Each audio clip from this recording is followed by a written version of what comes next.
All right. Hi, everybody. We are back here as we continue on with our series on science, mysticism, and beyond, humanity's next phase of evolution. We are blessed to have Dr. Rollin McCraty from HeartMath Institute back with us again for the live Q&A. So anybody that joins us today knows how this works. You can write in any questions that you've got. We've sort of brought together all the questions that you guys have posted over the last week since Dr. McCraty's episode went out, and we're going to field some of those questions, and he's going to enlighten us with some of the answers to your questions. But if you have any others that come in, just post them while they're on here, and then we'll try and get to as many of them as we can. So Dr. McCraty, welcome back. Great. Nice to be back. Yeah, it's wonderful to have you back. I really enjoyed our episode before. So if you guys haven't checked it out, go and check it out at inspirehealthpodcast.com or on the YouTube channel. And we get into a lot of depth on a lot of different aspects of heart math. Maybe before we get into everything, again, for the people that are maybe new here, and when you guys are out there, give us a shout out. Let us know where you're from. It's always nice to see where parts of the world everybody is from that's tuning in. Dr. McCraty, can you give just a bit of an overview again of HeartMath as far as what the organization's all about and the mission, just so that people are familiar with it before we dive into some of the questions? Well, our simple mission is really awakening the heart of humanity. We're really about helping build what we would call personal, social, and global coherence. How do we get more coherent within our own bodies and systems, which has a lot to do with our health and well-being, but also socially, so we can finally start getting along with each other. And then globally, also research around how we're interconnected at a global level, not only with others, literally, but also with the Earth's energetic systems itself. And the Global Coherence Initiative, or the Global Coherence Project, maybe just mention a little bit about that for the audience, because I think that's a really important mission too. Yeah, well, that's in the latter. Just most of our 30 years of research have really been on the personal level, because that's what people need. How do we better deal with stress and navigate these challenging times? How do we really connect with our deeper self, and bring the wisdom of what we would call the heart into our decisions and our choices, and how we navigate, especially in these times. It's really why we exist. On the global level, it's all interrelated, right? So that is really the study of interconnectivity, ultimately, of how we're connected with each other through energetic fields, literally. I don't mean this metaphorically. And with I'll just call it, I like to use the word energetic systems of the Earth, but actually what we're measuring are the magnetic rhythms and fields of the Earth. And to sort of do research, we have to measure things. So we've installed what we call the Global Coherence Monitoring System, which is a global network of ultra-sensitive magnetometers that are specifically designed to measure the resonant frequencies in the various magnetic aspects of the Earth. And it's a little bit more complex than a lot of people think. A lot of people talk about Schumann resonances and so on. That's just one small part of what's really going on, and magnetically speaking. Wonderful. And you guys can all go to heartmath.org, I think is probably where most of the literature is and most of the research is on what's going on. And that's the nonprofit side of HeartMath. All right, Dr. McCraty, so we're going to jump into some of the questions that came up here. So one of the questions that was first up was around entrainment. So the idea that basically, can you entrain to other people's state of coherence? So, and I think the world around them. So what's going on right now, there's lots of worry and concerns and frustrations and lots of different stuff going on, and people feeling like they can get dragged down sometimes. So if someone is in a lower state of coherence, can that literally pull you down into that same level of coherence? And if so, how do you mitigate that? How do you start to become more resilient so you're not so affected by the world around you? Yeah, I just need to clarify terms a little bit here, because entrainment would not be a term I would use here. Mm-hmm. From a science perspective, that's a very specific thing where we're literally in sync, in phase and frequency and all that. So synchronization is probably a more proper term here. But I think even more loosely, I would say, can you be influenced by the fields of others is probably a better way. I got to keep my science hat on to a certain degree here, but yeah, for sure. Yeah, and the answer is yes. We've actually done a number of studies in our lab, which have been replicated elsewhere now, as well, showing that I just call it our personal field environment. And so I think we talked about in the episode, I don't know, about how when we put electrodes on the body, you're measuring current flow, like the electrocardiogram or brain waves, EEGs, and so on. But whenever you have a flow of current produced, in this case by the body, you create a magnetic field. And magnetic fields go through things very easily. That's why cell phones work indoors and so on. And we've shown that the magnetic field of the heart, which we can literally measure feet from the body, we can use spectral analysis and show that field is carrying information about our emotional state. Okay, that's all published. That's not a theory, that's fact. And that our nervous systems are exquisitely sensitive and tuned into the biological fields of others, with those kind of windows that we're real sensitive to. So there really is an energetic communication system that's always going on between individuals or in groups. Of course, the body language, the tone of voice, those are all important factors. But even if you can't see the others, there's still this energetic communication that's occurring. And on the upside, if we're talking coherence, when we get into a more coherent state where all the things are becoming more synchronized in us, and emotions are the big factor that drive how in sync or out of sync we are. That's also reflected in the information being carried by the field, the heart's field, and that's being detected by the nervous systems of other people. Okay, so just a little bit of background. Now, ideally, when we're in a more coherent or ordered or harmonious state internally, right, which is associated with what we call regenerative feelings, we're more caring, more loving, more compassionate. That naturally brings more coherence into our physiology and to the information in the fields. And that indeed been shown, again, in multiple studies, can have an uplifting effect that helps bring them into more coherence. I mean, it's not, if somebody's really angry, and doesn't mean that you're suddenly going to change them because but it creates a field environment that gets a lift, if you want, be a good way of saying it. Now, the real question is if somebody's in a really angry state or upset state or anxious state, well, that's also in the field. And yes, that can have, you call it a downward effect or something, pulling somebody more into a negative state. Yes, it certainly can. It works both ways. Now, the more important part of that question is what can we do about that? Well, the answer is pretty simple: maintain our own coherence. And we've actually shown this in research. When we're in a coherent state, we're far less susceptible to the incoherent energetics of other people, or even the greater field environment of the earth. I kind of look at it like, with practice, it's really about our capacity to self-regulate, to really maintain our composure, irrespective of what's happening in the external environment. You could be in the middle of a city with sirens and noise and cars, and which I live in the country here in Redwoods, and I don't particularly like going to downtown San Francisco or New York or wherever, but hey, I can still maintain my coherence in those environments. And it's really the same thing, whether it's the moon cycle or solar flares and so on, or the negative person. It would take some practice, but as we maintain our coherence, that is really the ultimate stability, to not be as impacted by the influence of other external factors on whatever level they might be. So hopefully that answers your question, Jason.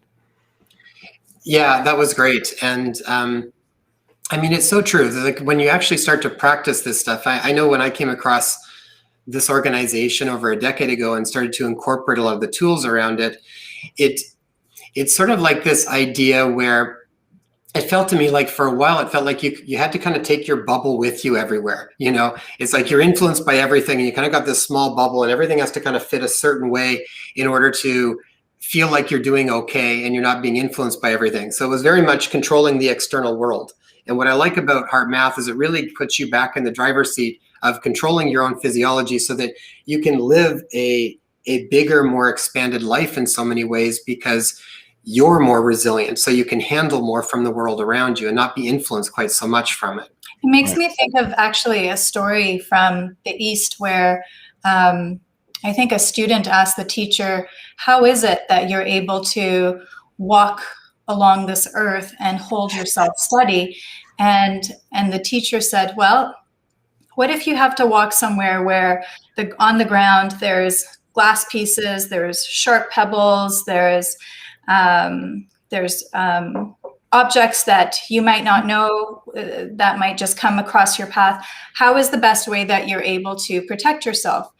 And the student kind of paused for a moment, and the teacher said, well, get yourself a really hardy leather pair of shoes in order to protect your feet. So it makes me think, all the more reason as to why, especially during times like this, it becomes really imperative to figure out how to best support ourselves so that we can even show up in a stronger way, especially for those of us who have kids or elderly parents, so that we can show up for them.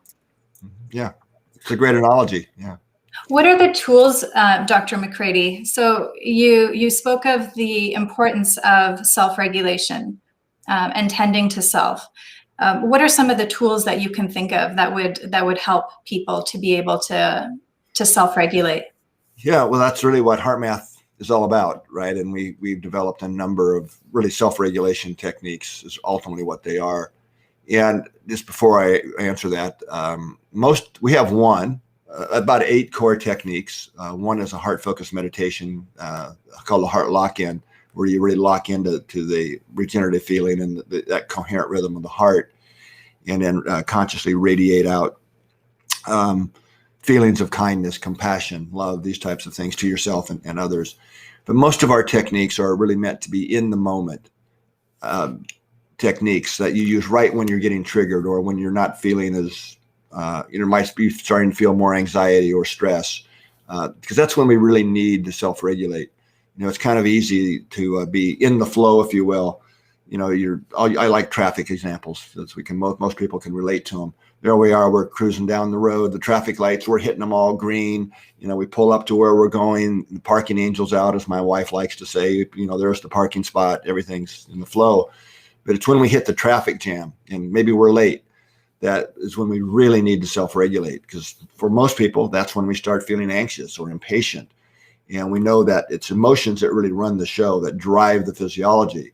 So just getting impatient in traffic sets in motion at least 1,400 biochemical changes that ultimately drain energy and cause incoherence in the activity in our hormonal and nervous system and so on. So that's when we want to use these self-regulation techniques.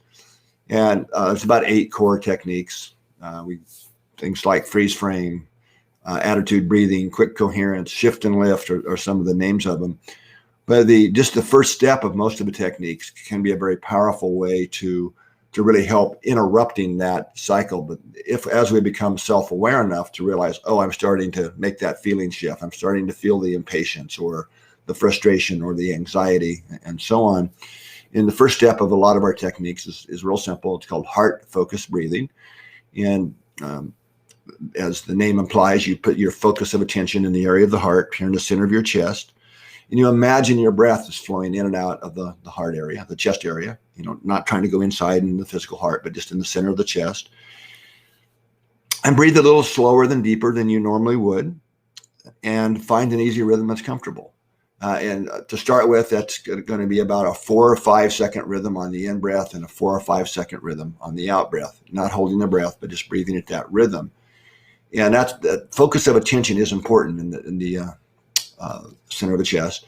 And that rhythm is important because we know the resonant frequency of the heart-brain-lung communication system, where we really pop into what we call our own internal resonant frequency, is a rhythm of about 5 seconds in, 5 seconds on the out breath. So that helps make that shift into coherence. So then kind of a simple thing to do next, without going into the specific steps of the techniques, is to really activate feelings, really make an emotional shift. So the breathing takes the intensity out, starts the coherence process, but then really try and activate the feelings of a kindness, of appreciation, or genuine connection with someone. But really activating those more regenerative emotions is kind of a simple, rounded off way of explaining this. And that can make all the difference. Yes. And those techniques really do work well. And what I like about also with some of the stuff, probably from the HeartMath.com side, is I like that there's ways of measuring it too, so that people can even kind of see in real time the changes that are going on within their body. Yeah. Well, that's right. I mean, we actually kind of were the first, I guess you could say, we kind of initiated the what's called HRV, or heart rate variability biofeedback industry. We're the first to actually come out with devices, to consumer level devices, where you could very easily and quickly see your heart rhythms in real time. And that's important because it's an analysis of the heart rhythm, which is the beat to beat change in heart rate, or called heart rate variability, where our coherence or incoherence is reflected most easily and most accurately, actually. It's not just that we actually developed them here on the nonprofit side, and the first systems for that. So that makes it very easy for us to practice. I mean, to see in real time, but also practice these techniques. As we do that, getting the feedback, because if we're going to really take the time and energy to what we call establish a new baseline, really train our nervous system into a new normal, you want to make sure it's a coherent one. I mean, that's just kind of common sense, so that the devices give you the feedback. Am I really making that shift into the optimal state of coherence? Right. So as we practice that, we are literally training our brain and nervous system to be familiar to a new familiar, but that's our state. So that it's kind of naive to think that we're just going to learn a technique and then we don't practice it, and then we hit the big challenge in life that we're going to be able to make that shift and sustain our composure and our coherence without some training of the nervous system to a familiar, that new familiar. And that's really when this work becomes transformational, because when we train the brain and nervous system into the new normal, the new familiar of coherence, it's kind of where we want to be. We start feeling, not as more sensitive is probably a better way of saying this, when we're out of that capacity to really be self-regulated and maintain our. Well, let me say it this way, Jason. It's really we have more choice over our emotional diet than most people really know or understand. And in fact, for most of us, if we spent a tenth of the time really paying attention to and managing our emotional diet that we do reading labels on bottles and all that, the benefits far outweigh. And I'm not saying that diet and exercise aren't important. Of course they are. But what typically gets not as much attention is our emotional diet and the capacity to really be aware of and self-regulate the emotions we're running through our system. Yeah, I couldn't agree with you more. I think that, again, like all of those things are important, diet and movement and exercise, but I think what's going on up here and how we're feeling in here, that is what is impacting us really 24/7 all day long. So, and it affects so much stuff. I mean, when you actually start to look at the physiology of it and the brain chemistry and the cortisol and all the different things that go on in our body that we talk about so much trying to correct, so much of it starts from how we're feeling and thinking. Yeah. A question that came up around that, around intuition particularly. So people are wondering, how do they know when they can really trust? Because it sort of seems like feelings and emotion is sort of the language of intuition. And people are wondering, how can they actually trust the feelings that are coming up completely? How do they know that what they're feeling is coming from a higher intelligence that's further high is good, versus if it's something that's maybe been from past experiences that is just a pattern that's developed that maybe is not so beneficial? Yeah. What comes to mind to me is I think of when, say someone's had an experience with a specific person in a relationship, and then they meet somebody else that maybe something about that person reminds them of the other person, and so they immediately get a certain feeling, but maybe behind that, it's just that's a pattern, and that there's a discernment that's maybe needed to recognize that it's not quite the same thing. Yeah. Well, to really unpack, that's a big question and a really good one. Boy, so there's so many ways I could attack this one, so to speak. But, we could go whichever way you want to go with it. I think that's a big question too. Yeah, there are really what we've identified in our work on intuition, starting back in the 90s.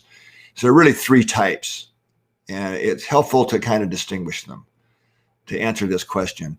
And the first we call implicit learning or implicit knowledge.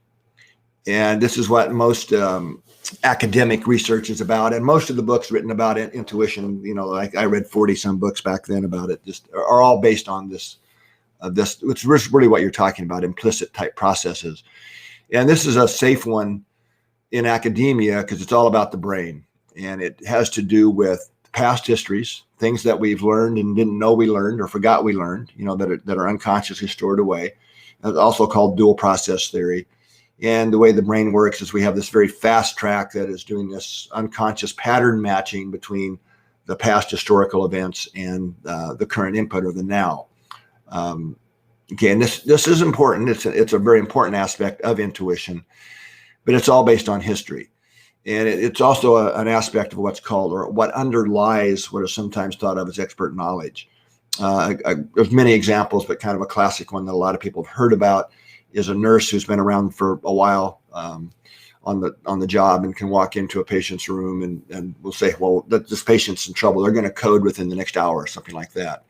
And if you ask her, well, how do you know that? I don't know. I just know it. And a new nurse that's, maybe younger, hasn't been on the job as long as standing there, well, how do you know that? Right. But basically, she has learned certain patterns of information that is largely unconscious. Now, the problem with this type of intuition is that it's based on the past. So you can encounter a situation in the now that is similar to the past, the past experience, and you make that pattern match, with a potential solution, say, or course of action, but the now isn't necessarily really the same as the past one. So it has its problems in that respect. So it's kind of assets and deficits to it. And by the way, this isn't really important to understand the way our brains really work.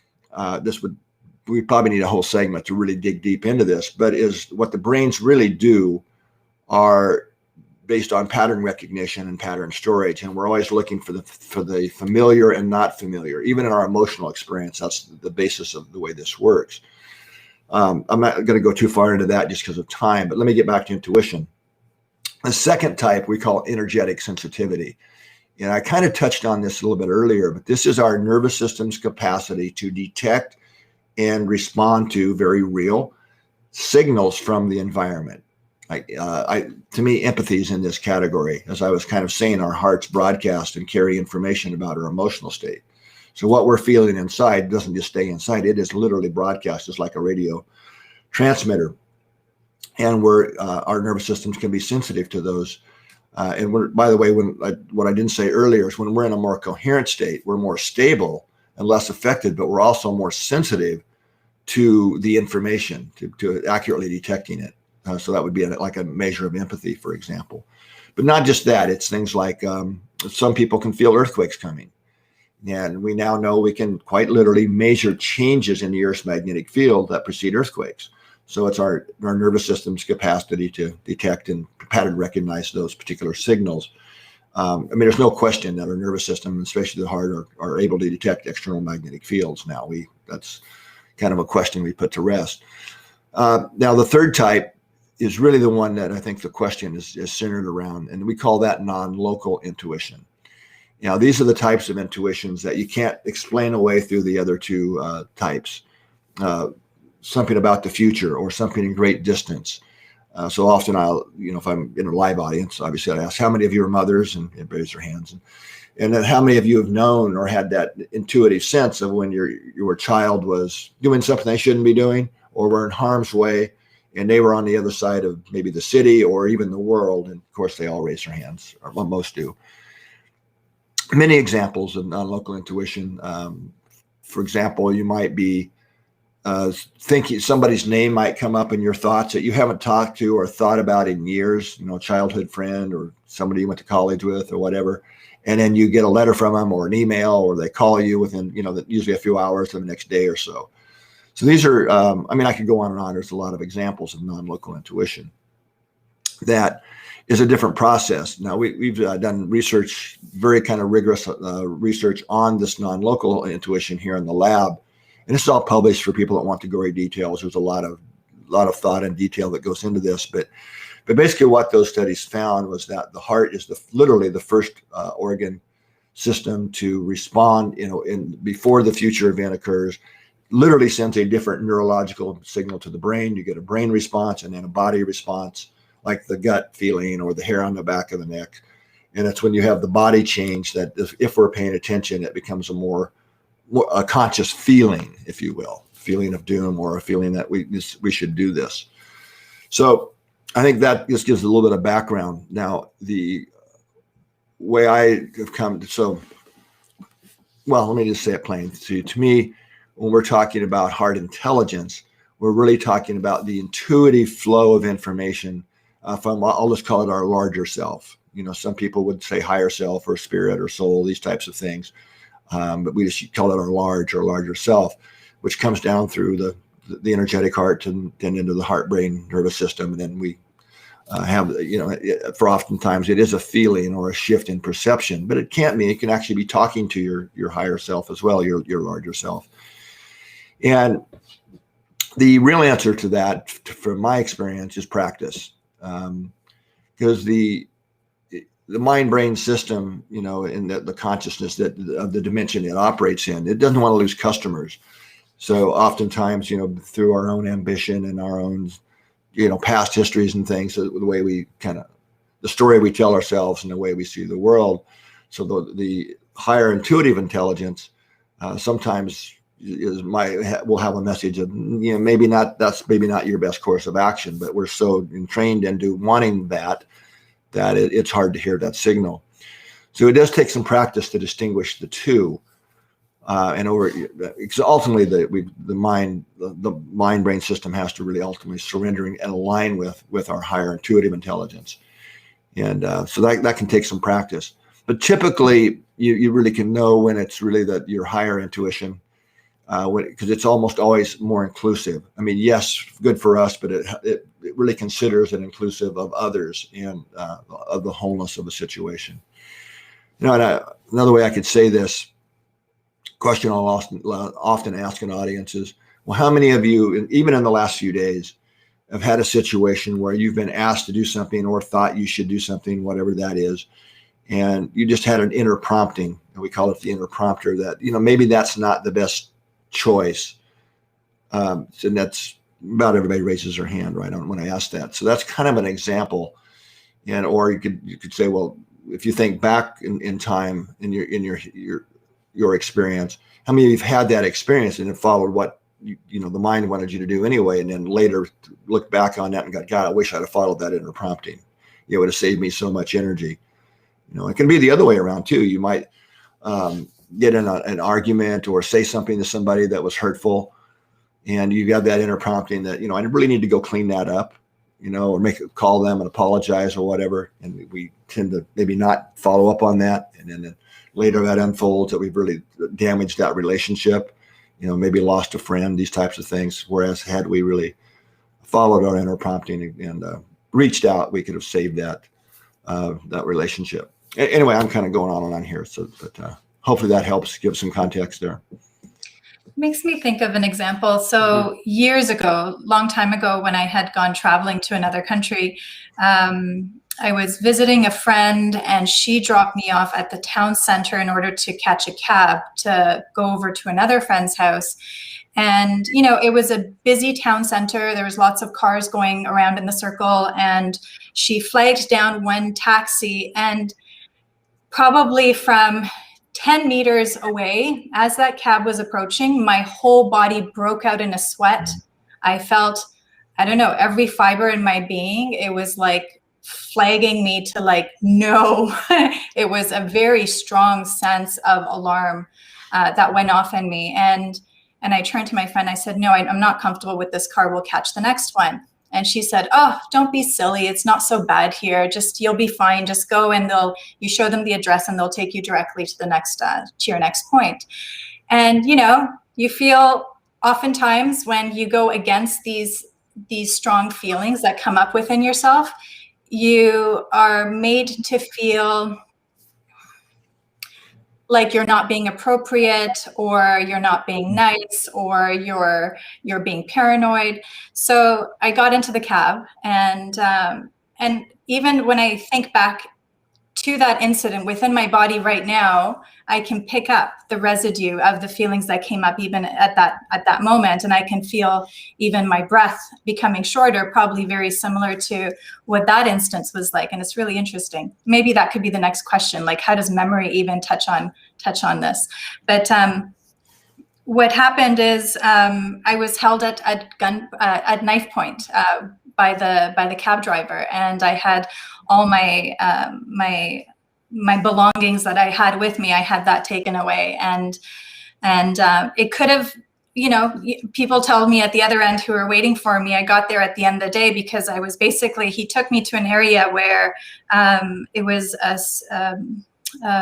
like a dirt highway. I had never been there, and I didn't know where I was, and I didn't have any money on me to call anybody. But long story short, I should have listened to my intuition, and my body has, personally, my body has spoken very clearly and loudly, or even softly and subtly to me throughout my whole life. And it's only those instances where I haven't paid attention that I've had big regrets. Yeah, great. Thank you. That's a great example of what I was trying to, hopefully we could communicate in there. So. No, I think you did for sure. And the other thing that I think was really important was when you were talking about, it's almost like we can, our capacity to more accurately recognize what the feelings are telling us when we are in a more of a state of coherence. So I know a lot of times what we will do too is if there are certain things that we are, especially like bigger decisions that we're having to make or something along those lines, sometimes the first thoughts sometimes that come up are tied a little bit more to just maybe reason or logic, which can be okay. But then I'll often revisit it after sitting for a little bit, doing one of the exercises, getting into a deeper state of heart coherence, and then asking myself the exact same question again. And very often I will have a different response. Different perspective, usually a wider, more wholesome perspective. Yeah, and more oftentimes it's, with the brain's very linear, right, in the mind, right? Whereas a lot of times the intuitive information really from our higher, larger self can be non-linear, and doesn't make sense from a linear level. But when it all plays out, you're looking back, it was exactly the right choice. I mean, I've got a gazillion examples myself. But, I can imagine. So I think that's a take home for a lot of people. That is, I'd often tell people too, like when you're about to make certain larger decisions, like get into a place of alignment and coherence, and then ask yourself those questions again. Just see if it's the same answer that comes up depending on where you are, because you also find it's not wrapped up with the worries or concerns that are there. There's, like you said, is more expansive and not so restrictive or constrictive. Yeah, and in fact, one of the HeartMath techniques called freeze frame is a technique just really geared towards being able to access your deeper heart's intuition. And very similar to, it's a step-by-step process, very similar to what you just said, Jason, but where you get coherent, ask your heart or ask yourself, what's the best response or shift in perception, and then and then listening. That's kind of the hard part sometimes, and then having the courage to follow through on that. Exactly, because I feel like sometimes the answer comes up, and then it's sort of like, shit. Yeah, exactly. That's not what I want, right? Yeah. So let me try that again. I want the other piece of cake, right? Exactly. So I think that's where it's kind of fun though too, because it's like, and like you said, it's then listening to it, taking heed to that advice, and then actually following through, even though you might not know exactly where the next step is going to go, because again, like the intuitive doesn't follow that linear step-by-step path. It sort of shows up. It's almost like you create the field first, and then everything kind of falls into place from creating the field first. It's a different sort of, it's a different way of looking at it. So, okay, wonderful. I think another question that was here was specifically around kids. So we had talked a little bit about self-regulation, and this I think is a really important one. So it was around, are kids more sensitive to the level of coherence of the parents and tied to around self-regulation? I think I told you a little bit before, I often see a lot of times I'll see parents that will bring their children to clinic for things like anxiety or depression or ADHD and some of these different things, and having trouble self-regulating, a lot of mood and behavioral sort of concerns. And one of the first rules of self-regulation is that self-regulation for the child starts with the parent. And I know firsthand that in my life, if I am ever more stressed or more out of coherence, I can directly see that as a mirror with my children. So I'm wondering, from your perspective and experience, how does that work with regards to children and parents? Yeah, well, I mean, the obvious answer is yes. Yeah, you mentioned that before we started the segment today, and it reminded me. I'll just kind of share this because it just reminded me of it, that I've had a number of conversations with veterinarians over the last, especially a couple of years, who have contacted us because of some of our work looking at the energetic relationship between pets and their owners, and the common theme I'm hearing from these veterinarians is that, especially with dogs, but it can be other pets as well, horses and things, but especially dogs, that when the certain disorders that the dog is being brought into them, to like more anxiety related, I guess you could kind of say is what it sounds like. They know instantly they have to really work with the owner. That it's the pet's fine, but they're picking up and being affected by, influenced by the energetics of the owner. And it's certainly the same way with children. I mean, if kids come in more coherent to begin with, physiologically, naturally. In fact, it was a PhD dissertation study that looked at children across age in a fairly large study. It was a very well done study, and found that they're more natural, just in a resting state, not trying to use a technique or anything, fairly coherent. And as with each increasing school year, they got significantly less coherent. But they were also looking at different school environments, and there were some differences there as well. That's not the topic here, but when we're very young children, in our first months and years of life, it really is the parent, usually the mother, that is really regulating the child. We do all kinds of things to distract attention, this and that, but we're really responsible for their learning. So we're really self-regulating them, and it's through that process they are learning self-regulation. There's lots of work on this, in attachment theory, and Dan Siegel and Alan Shore have done a lot of work on these historically, these kinds of things, showing exactly this. But an interesting also line of research in this same area, Ruth Fieldman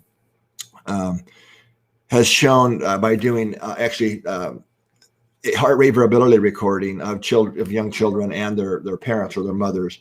And what they found was that there's an exquisite degree of literal synchronization between the child's heart rhythms and the mother's, and that dance is the teaching the child's nervous system how to self-regulate. And without that synchronization between the mother, it could be father, I'll just use mother here though, but mother and infants' rhythms through those first couple of years of life is absolutely critical for that child to grow up and be able to have proper self-regulatory capacities, and to even be able to socially engage with others. So it's, hopefully I'm answering your question, but it's basically a big yes that parents are certainly involved. And if you have a dysregulated parent or family environment, well, that's certainly what the nervous system of that child is being exposed to, and is laying down in their own neural tracks as kind of their baseline, which can evolve, affect them far into the future. Now, I don't want to, at the same time, I need to say here, even if we are in an adverse environment or a dysregulated family, one of the things that kind of drives me a little crazy is we think that when those first few years that we are stuck with that for life, there's no changing it, it's a big influence, but with proper intervention and, meeting the right person or environment in the future, no, we can. That's what neuroplasticity is all about. We can change that baseline state. So we are not necessarily stuck with that for life. I mean, does that make it tougher? Of course, yes, but it doesn't mean that with proper intervention that can't be a new baseline established. Mm-hmm. I'm glad you mentioned that, because that has come out. I know I've seen patients that have come in that have been like guilt-ridden, thinking that they have created troubles that is never going to get corrected again, just because of the dynamic of what the family life was like at that time. But I've seen that too. It's like, again, it's almost like every day potentially can be a fresh start if you just start to retrain and learn new skills. Yeah, absolutely. Yeah. I think just a couple more questions here, Dr. McCraty. So one was around dream state. When we are in a dream state, is heart coherence different than it is in a wakeful state? Are we more in coherence during a dream state or less? If there's been any research around that? Yeah, well, there has, and coherence, incoherent might not be the right language here, but I get the drift of what's being asked. Now, interestingly, when we're asleep, the activity in our autonomic nervous system is quite active. We tend to think that the nervous system kind of quietens down. Is this nice, quiet, restful? No, the autonomic nervous system is very active at night during sleep. In some cases, even more active during the day. But when you think about it, there's a lot of stuff going on during sleep. Restoration, repair, immune trafficking. So there's a lot of autonomic activity, which is reflected in our HRV.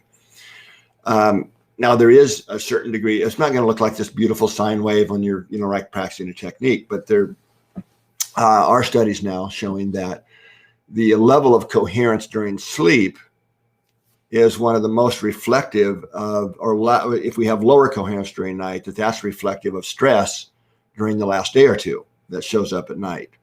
Okay, but I don't want to go too off on that track. Now, specifically during dreaming, you can actually pretty much tell just by looking at the HRV, the heart rhythm pattern during that dream, whether it's a nightmare, a good dream, or not a dream. So it's really interesting because you'll see a very erratic, incoherent looking rhythm when somebody's having one of those dreams that we wake up wishing we hadn't had.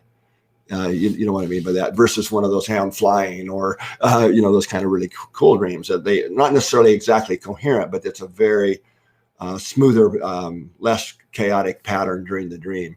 So more or less, you can kind of tell the quality of a dream state from looking at the HRV pattern, which is reflecting the autonomic activity.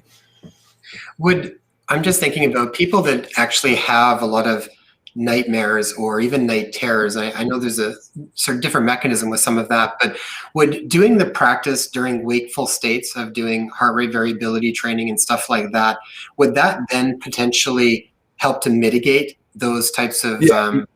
Yes. And we got out of we do a lot of kind of pre-post studies and, intervention studies in companies and hospitals and so on. I mean, hundreds of them. I mean, many hundreds. We've got kind of aggregated or meta-analysis data now of tens of thousands of people that are either healthcare workers or work in companies. And one of the subscales in the instruments we use for measuring those is really stress symptoms is kind of what that scale is called. And we, as part of that, we look at sleep and sleep quality and, these different questions. And I would say pretty much out of all of those studies, maybe one or two, there hasn't been a significant change in sleep and sleep quality. So it's one of the, in fact, most of the problems we have with sleep, and for the most part, I mean, I'm not talking about sleep apnea and things like this, but is what we do during the day, right? It's the carryover of that. For example, we pick on cortisol a lot, which I don't really like to do because it's an important hormone. It's a master regulator hormone of metabolism. It's not a bad guy. But it's the emotions that run the show. So if we've got a lot of those emotional reactions, the dramas, the over this, that are basically unnecessarily pumping more cortisol and a lot of other biochemicals into our system. Well, the cortisol we pick on a lot because it's a steroid hormone that actually modulates at the DNA level. Very different than adrenaline, which clears the system very quickly. So the downstream effects of things like cortisol and these type of things modulate the metabolism in a way that the downstream effects last for hours, right? In our system, we're mobilizing energy. So if we have a bunch of those throughout the day that we didn't really need, the carryover of those goes into the sleep cycle, especially the first half of the sleep cycle. So what we often see if we've had a stressful day or, a couple of days of a lot of stress and emotional drama and so on, is it's the first 4 hours of the sleep cycle where that really shows up. And what we typically see, in fact, we have a name for it. We call it the downward slope. And it's an actual official assessment we do in our 24-hour assessments of HRV we do for clinics really all over the world. But is that what you would normally want to see in your heart rate during sleep is you go to bed, you go to sleep, your heart rate just drops down to your nighttime level, kind of, stays down at that level and pops back up and wake up kind of like a U. What you see though, in the way this affects sleep, if we've had a lot of stress, this carryover effect is you go to sleep, you're asleep, but your heart rate is still high. And it's a downward slope that can take actually 3 or 4 hours to finally get down to its nighttime level. And that's that first half of the sleep cycle is when, especially when you've got a lot of the restoration processes going on, immune trafficking that's highest, and so on. And then the second half, we switch and go into a different process. And you also see that last half of the heart rate can slope up, but that's more rare, and that tends to be more associated with depression and these types of things. But anyway, I'm going into things I don't need to be. Put in quarters, I talk. So that's great. I like it, and I'm glad you mentioned that about cortisol too, because cortisol it talks about everything, and then people are basically looking for what can I take to try to normalize my cortisol. Oh, God, no. Yeah. And the thing is, like, cortisol, I know from my perspective, is cortisol, the things that affect it are going to be perceived stressors. That's usually the biggest one. Mm-hmm. Then things like blood sugar dysregulation, inflammation, and circadian rhythm imbalances. So it's like when all of those things are the first things you want to start to try and look at before you start to try and just figure out what to take to try to mitigate. Well, yeah, but you don't want, one of the, there's phases of the HPA axis dysregulation, right? And high cortisol is one of the first ones. High cortisol, low DHEA. It's got that ratio is looked at a lot. But that, you don't want to, cortisol is not a bad guy. It is a master regulator hormone. You're exactly right. We need to start looking at what are the processes driving that and it's usually stress. That's where the focus should be. But later phases of maladaptation of that is cortisol becomes low. And that is when we're really in trouble.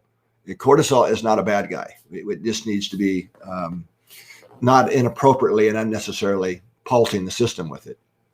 Yeah, I think of it just the same as like emotions. It's like all emotions, there's not really good or bad. It's all information for the most part. And then it's just trying to work with what comes up rather than getting stuck in these problems for too long, right? Yeah. It's like anger. You don't want to be stuck in anger for a long time. But, we were talking to Dr. Northrup a while back, and she was talking about how righteous anger actually stimulates the immune system. So it's not a bad thing. They need to be expressed in certain ways, but you don't get kind of caught in it for so long. Yeah, and I would, I'm going to, my 2 cents, I think we have to be careful even with righteous anger.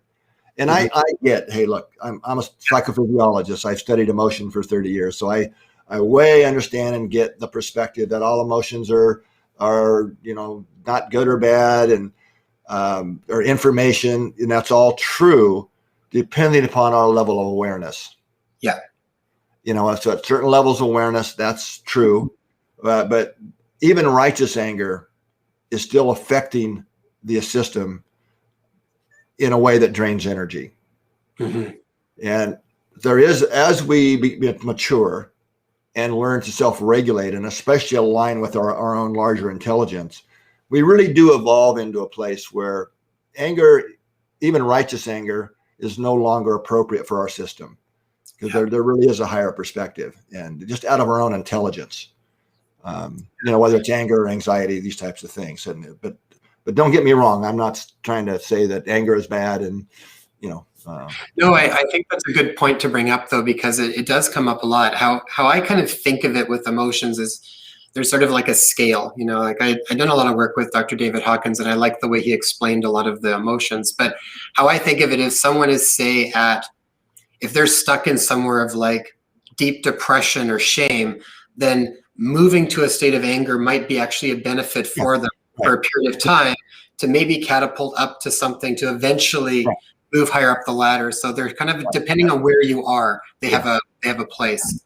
But yes, I totally agree. What I like about HeartMath work is that they're kind of showing how beneficial it is once you kind of keep moving up the scale. Okay, I think last question here, Dr. McCraty, is just around solar and geomagnetic activity and how that can affect the heart rhythms.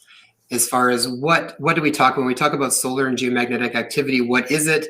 And we talked a little bit about the Schumann resonance too, because there's been a lot of talk about Shuman frequencies changing lots over this last while, and that's related to all sorts of different changes going on in the physiology. And I'd like you to just kind of comment on that, because I think that's really important too. And watch the episode, because Dr. McCraty gets into that in more detail in the episode, but I just wanted to use that question as the last one here. Okay, sure. That has come up a lot. By the way, did you lose my camera feed? I did. I think your yeah. camera's finished there, but yeah, you're sort of. I think my foot hit a cable here that. Okay. But I can switch to another one here real quick. Sorry about that. Hang on here. We can go to settings and go to. There we go. There you go. Back on. Yeah. All right. So different camera. Okay. All right. So I can comment on this. As I mentioned, we have a global system called the Global Coherence Monitoring System. Yeah, these are among the most sensitive magnetometers in the world that are specifically designed to measure the frequency range of the Earth's rhythms. There's a lot of magnetometers out there, by the way, but they're called flex gates that are measuring the strength of the magnetic field and the ripple on it for magnetic field disturbance. They don't see what we do in our magnetometers. And these are very expensive to do. I wish we didn't have to do it ourselves, these sites. But it's a global, time synchronized global system. It's the only one like this in the world. So we have a very accurate global reading of not just only the Schumann resonances. And by the way, there's 8 Schumann resonances. When people talk about Schumann resonances a lot, they're only thinking of or even aware of the first one, which is 7.83 hertz. But even and that one has about a half hertz day to night difference in frequency. But there's 8 of them. And even some of this, it's 7, 14, 20, so on, all up to, I think the top one is around 59 hertz. All of these Schumann resonances do overlap human brainwaves. That is absolutely true. And that was first recognized when they were first experimentally measured in about 1960, 59, 60, 61 is the first real accurate measurements of the Schumann resonances occurred. And I can tell you that the Schumann resonances today are exactly the same as they were when they were first measured in 1960. And but to understand what determines the frequency of the Schumann resonances is the geometry of the Earth ionospheric cavity. So the Schumann resonances are waves traveling around the surface of the Earth that are bouncing back and forth between the surface of the Earth and the bottom of the ionosphere, which is like a mirror to these lower frequency magnetic waves. So if the Schumann resonances were changing the frequency, it would mean the ionosphere is changing, which we really don't want to have happen from my perspective. It's absolutely critical for life on Earth. So yeah, there are seasonal changes in Schumann resonances as well. If we look throughout the year, the seasons, they change, they repeat year after year. So there are slight changes.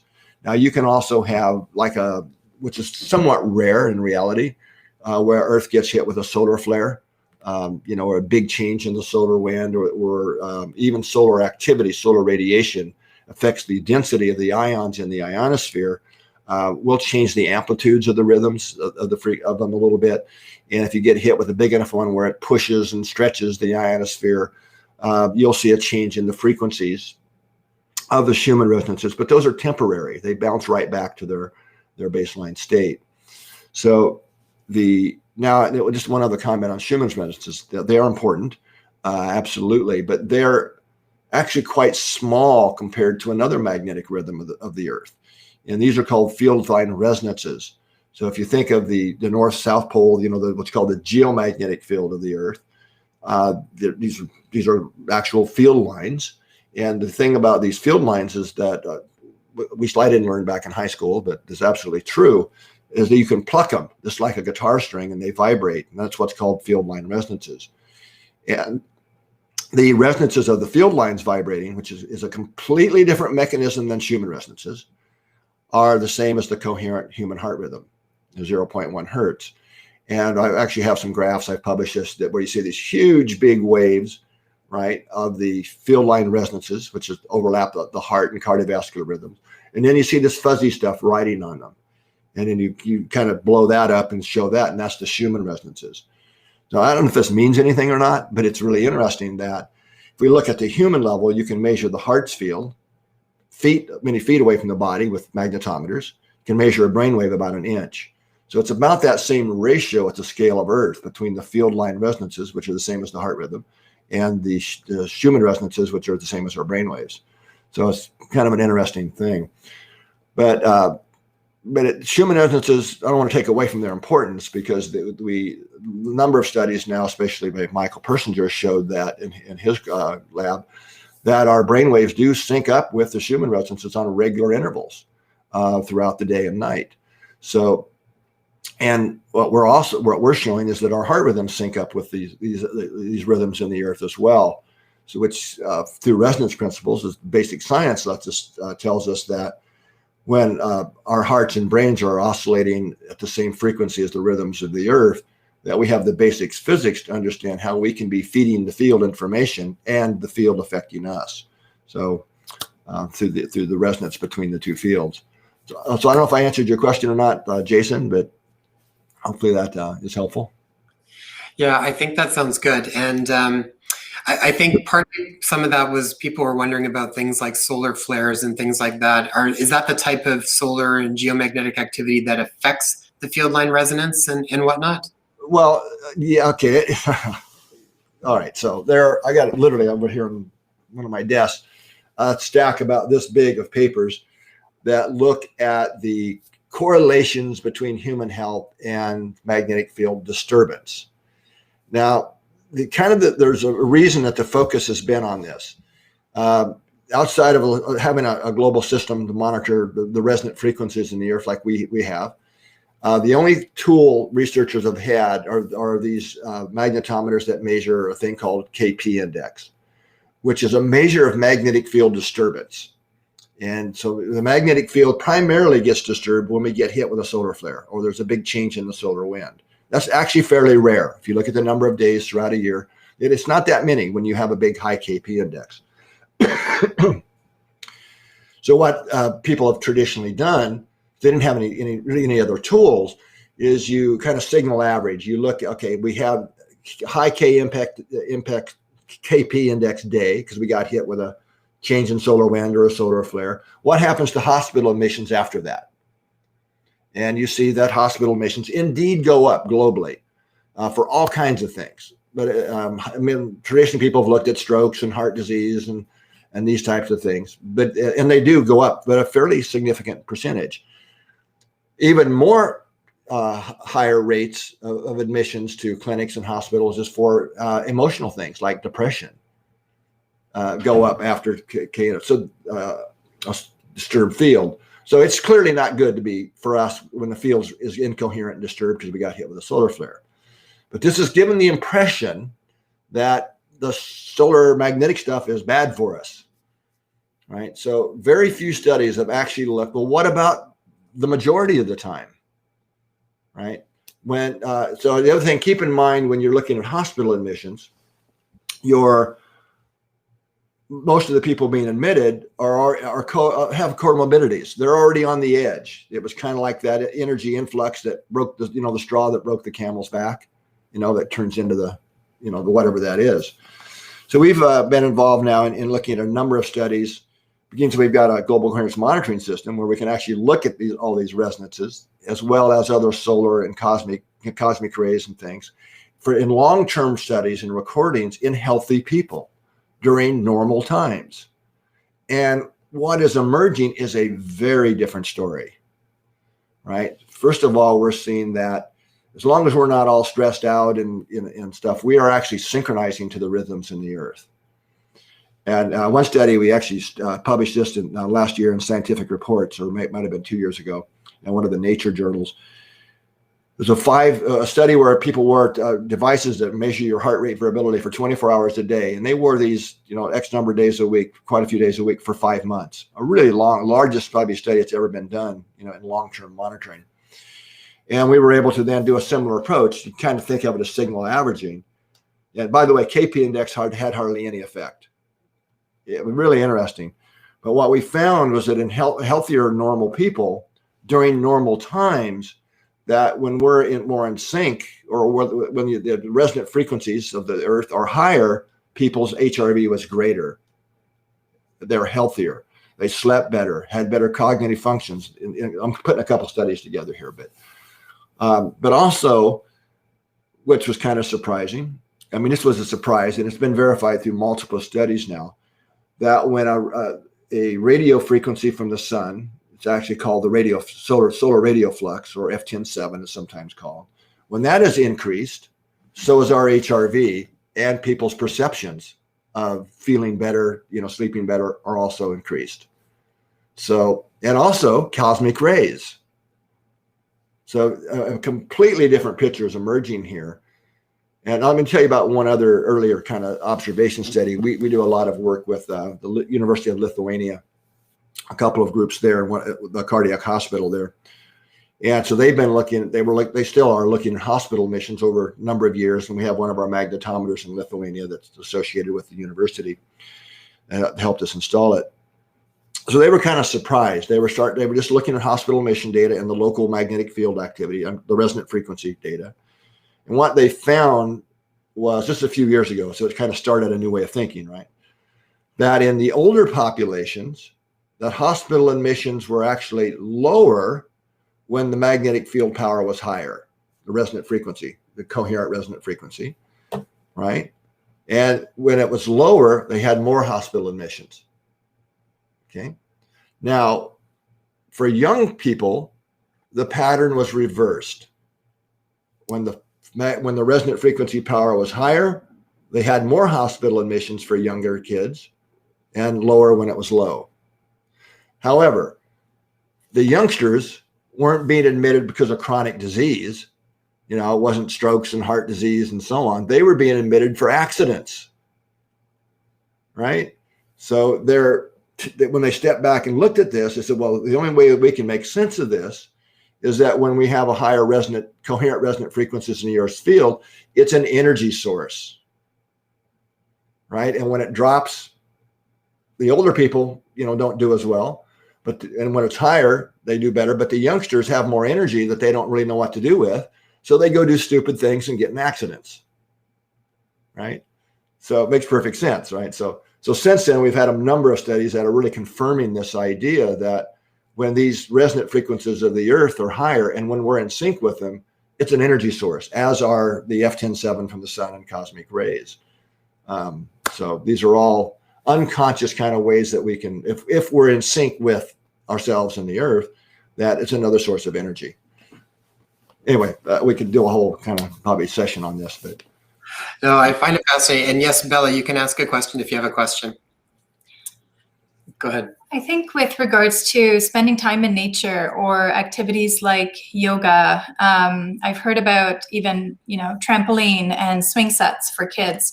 Are these activities that would enhance the connection of the heart and brain coherence? You mean like being in nature? Is that the question? Yes. Yeah, well, I certainly think so. There are actually a lot of studies that suggest this. Nature walking, and especially in Japan, they've got a whole thing about being in the trees and the forests and a lot of different types of studies. In fact, not too long ago, a study was published that did a very large study looking at the correlations of the number of trees in your neighborhood and long-term health outcomes. And I think, I won't get it exactly right from memory, but it was something like for every additional tree, up to 8 trees that you had within a relatively short distance of where you lived, had a number of years of expected lifespan increase. Really interesting. Yeah. So there's a lot, you might have seen the study. So there's a lot of data that suggests that. And from my perspective, we're actually in the process of rolling out this year. It's taken a long time to finally get the technology working right. A lot more complex than I thought it would be, of a global tree monitoring system. So where we measure the electrical potential of trees. We're going to be doing this globally. As it turns out, trees have very dynamic, actually surprisingly high electrical potentials. We measure these in the millivolt scale, which is the same as a human electrocardiogram.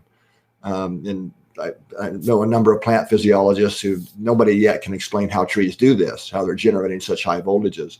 But trees have circadian rhythms and very dynamic electrical lives. So which is very, I would say, understudied. A lot of really neat work on trees and the biochemistry and the underground stuff going on, and the intelligence of trees and plants. So anyway, we're doing this as part of our interconnectivity research, because trees make great research subjects. They don't run away. They don't mind if we put little electrodes in them. Anyway, to really look at the interconnectivity between humans and trees and the biofields of trees and humans and these yeah, that's great. I think that'll be really fascinating. let me just see here. I think Bella has a question. Comes up. Heart failure with preserved ejection fraction. Do you have any info on how I can do to help myself? I'm 53 and have awful insurance. Well, I think what's interesting, you can share about heart rate variability, but I think from my understanding is that originally was with actual physical problems with the heart that they would incorporate that. So. Yeah. In fact, we did a study at Stanford. We were involved in with Stanford University in heart failure patients, and basically they found that just these coherence practices I'm talking about, getting our system into coherence and a coherent rhythm, had a significant increase in functional capacity in heart failure patients, and a lot of other significant reductions in depression and other types of things. And this is even before we had the feedback technology. So as long as you're not in an arrhythmia, if you have an arrhythmia, you can't really use the HRV biofeedback because it's not, sinus mediated heartbeats. But you can still practice the techniques with or without an arrhythmia. In fact, another study at a Kaiser hospital showed reductions in arrhythmia, significant reductions in severity and number of arrhythmias. So heart failure would be, in really most forms of heart disease, are ideal candidates for using these heart coherence practices, because it's getting our system into its resonant frequency. And when we're in its resonant frequency, it's the most efficient operation. The heart's having to do less work to get more done in terms of, the blood flow and the oxygenation of the blood and through the lungs and so on. So. Mm-hmm. And I think June was asking, how do you sync? So I think to kind of pull everything together, we talked about that a little bit earlier. You'll hear kind of in the episode, and go to episode that aired on Monday. Both this live stream episode as well as the episode that Dr. McCraty did earlier on. That's on inspirehealthpodcast.com right now. But if you go to heartmath.org and heartmath.com, you'll basically learn all of the information. Dr. McCraty, where anywhere else that we should send people as far as learning how to actually do the skills, how to do the practice? Well, the heartmath.org, of course, we do a lot more free stuff there on the nonprofit site. And if you want to buy one of the devices, I would encourage you to go to .org, because that helps support the research. .com makes them, but we resell them as well. If you're interested in a lot of the science stuff I've been talking about more, one of my books called Science of the Heart, Volume 2, is a great resource. I think we even give it away free now on our website. But if you want to learn really some of the deeper, how do I actually do this and apply this in my life, I would say the book Heart Intelligent would be a great choice for that. It's a very inexpensive way. If you want to really take it a little bit deeper, you can maybe connect with one of the HeartMath mentors or coaches. There's thousands of them around the world that can really help kind of guide people through the process. It's always helpful to have a buddy when you're learning these kinds of things, and would be a great approach as well. And if you really want to take this to the world, become a trainer, which you can find all that information on our website. We have certifications for health professionals. A new certification, which is really getting rave reviews, is for trauma. It's not so it's a course on whether you're a teacher or a social worker or a health professional that really helps bring the HeartMath tools and techniques into helping with trauma as well. And so we have also trainer certifications for people who want to go do this for a living, be trainers in the world and so on. Wonderful. Thank you. Are there any final thoughts or any final messages for everyone? Yeah, I have. I kind of always end it this way these days, and that would be to pause throughout the day as often as you can remember to. Do kind of an inner check and ask yourself, what am I feeding the field? What am I feeding my personal field? Because that also couples to the global field. Am I feeding the field with love, care, compassion, kindness? Or am I feeding it more with anxiety and frustration and impatience? What's the ratio? And if you find yourself, maybe it's, on the incoherent side, take a few breaths through the heart and consciously try and shift what you're feeding the field. Because what you feed the field matters, not only for our own health and well-being, but actually for literally the frequency of the planet. Thanks so much, Dr. McCraty. I think that's such a beautiful message. I mean, again, it's the take home. It's like it starts with each individual. It starts with each one of us, which creates a change within ourselves, that potentially changes around us and eventually affects the world. So, but it's got to start with each individual. And that was kind of the message that drew me to HeartMath early on. So Dr. McCraty, thank you so much for your time and for coming back again to do the live event with us and answer a bunch of questions. Love the work that you guys are doing so much. I think it's so needed. And thank you so much for all of what you've put into this world. Thank you, Dr. McCraty. All right. Have a great day, everyone. Well, thanks so much to everybody. Thank you for your questions. And I think next episode coming up next week is with Dr. Todd Ovokatis. So also really fascinating one coming up. We've got such a great lineup of people.